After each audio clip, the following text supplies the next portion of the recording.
Thomson Grid, Mid-Age Traveller.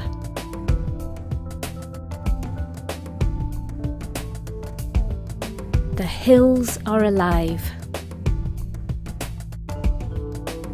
When the van is packed with all you need for the journey, it's time to give thought to the in-van entertainment, or more precisely, the almost complete lack of it. In my mind, the in-van entertainment would have consisted simply of the changing vistas of the open road, along with the accompaniment of my choices of cool music, tailored to enhance the experience of the ever-changing scenery. This idea is entirely fanciful. Listening to music en route just doesn't work, as no one can agree on what to listen to.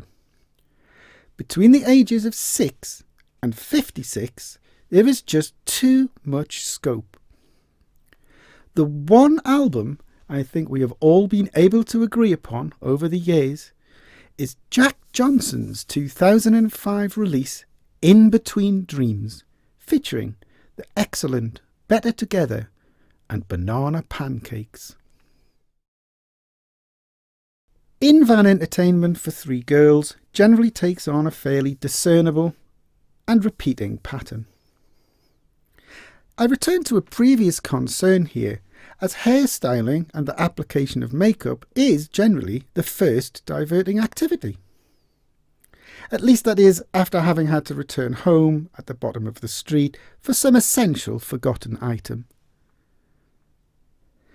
Who is applying which product to who involves much changing of seating and rummaging through bags for cosmetic essentials and hair accessories.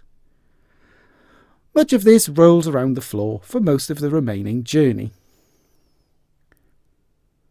Magazines then take over for a short while, freshly purchased, along with sweets, at the first service station on the journey, which is 1 mile out of the town.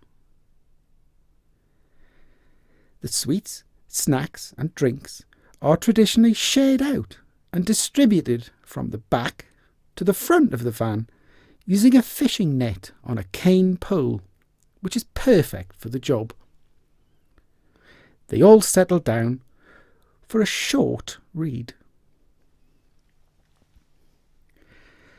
Girls' magazines are a bit of a mystery to me. If I were to buy them for the age group which I thought suited each of the girls' actual age, I would make the wrong choices. So, for instance, when purchasing for the under 7s, all that really matters to the child is the plastic-free gift attached to the front of the mag. The content and the potential for consuming journey travel time, which is my first consideration, is completely secondary to the child. Girls of over 7 will always want magazines aimed at an age group above their actual age. So, for instance, our 10-year-old would be reading a magazine aimed at teens, with headlines such as, "Why don't I have a boyfriend? Because you're 10? The 13-year-old would have chosen 17 magazine, with the headline, "Look hot in your jeans. Top tips for abs, bums and legs." Once past the age of 13, it's basically straight on to Cosmo, with literally the best sex ever, how to achieve the ultimate orgasm, blazoned across the front page, featuring an empowered, pouting, semi-naked female celebrity. By the second hour of the journey, the magazines and supplements, sweet wrappers and overflowing beauty products are invariably scattered around the floor of the van, presenting a scuffed up mix of pictures and incongruent headlines amongst the general mess. Peppa Pig, tips for a blind date. Timberlake's amazing nail art. Kardashian, bareback pony rides in the holidays.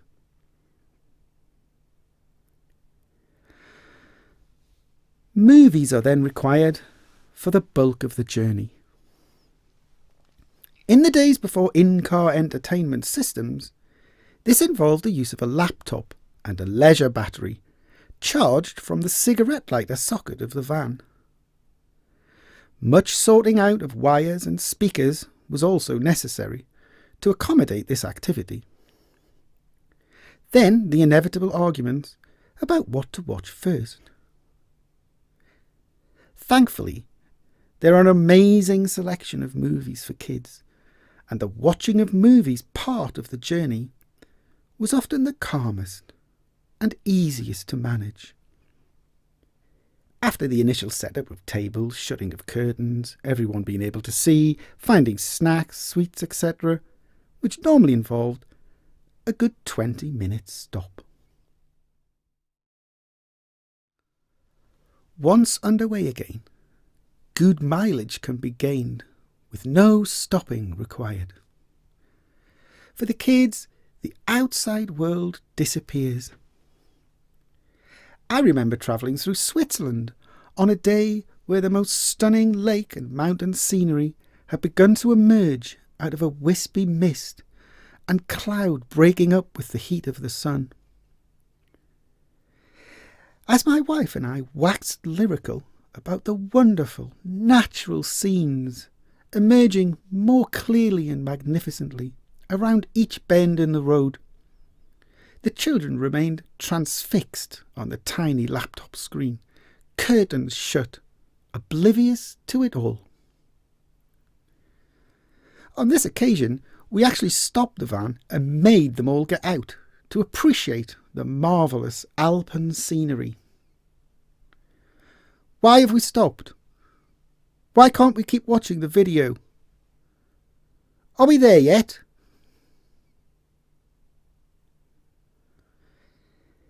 It was Easter when we made the return journey back through Switzerland, and by this time the magazines were in tatters, the movies had been watched to death, and the makeup seemed much less important.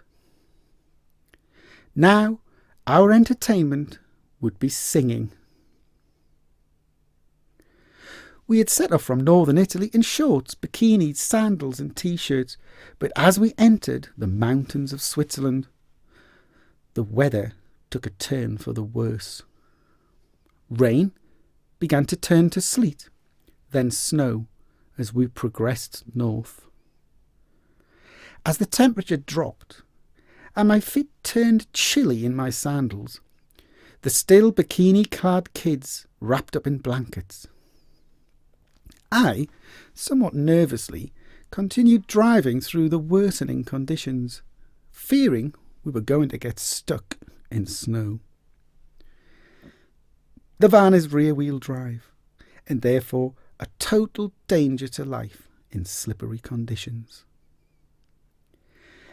I began to cut down the revs, and the kids started to snuggle up together on the back seat. These were now near perfect conditions for mother and children to let the hills truly resound with the sound of music. Do Re Mi, my favourite things, and an awesome round of So Long Farewell, unsettles my already frazzled nerves as we progressed slowly on. With the first flurries of real snow came the inevitable singing of Christmas songs. I remind you, it's Easter.